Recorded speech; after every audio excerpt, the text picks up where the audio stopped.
So in Bible, typology is one of the ancient ways of understanding a text. And the Old Testament type helps you to understand the New Testament reality.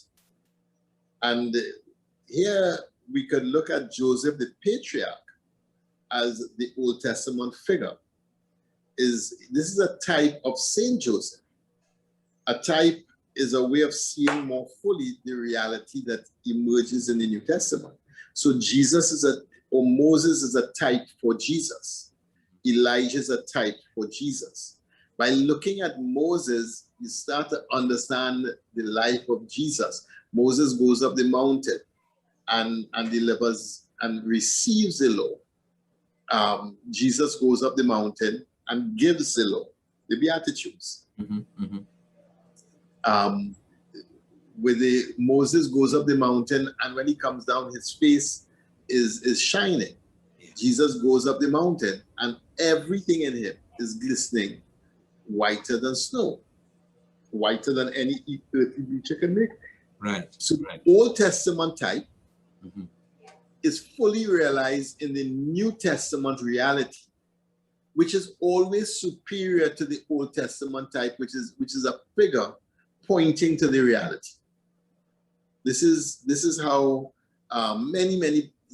hundreds of years of biblical scholarship, this is one of the ways of approaching the relationship between the Old Testament and the New Testament. And if you approach it from this way and you look at Saint Joseph, then you start to see something different. So the sacrifice of Isaac. Abraham is a type for God, and Isaac is a type for Jesus. Each one allows a modern reader to see hidden mysteries that were not seen fully in the Old Testament story. So the love of the Father for Abraham opens up a reflection on the love of the Father for his son Jesus. It's a really important reflection. Whereas Abraham was spared and did not have to sacrifice his son, Jesus was not spared. By looking at Abraham, you understand what a father goes through when his son has to be sacrificed.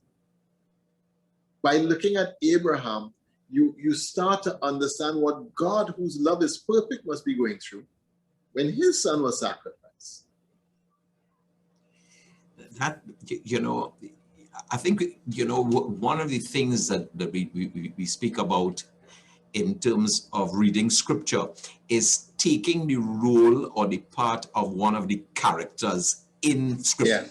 Yeah. And this is what you're saying to us. Look at Abraham and what he must have gone through when he was asked to sacrifice Isaac.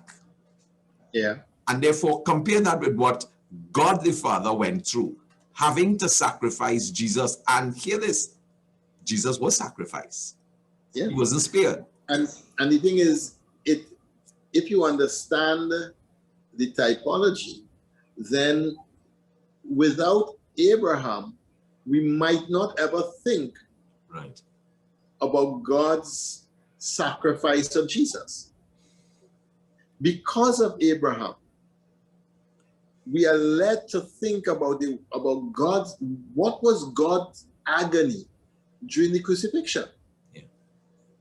Now, once you go in that direction, you understand that it is far superior than anything that Abraham himself would have experienced. Yeah.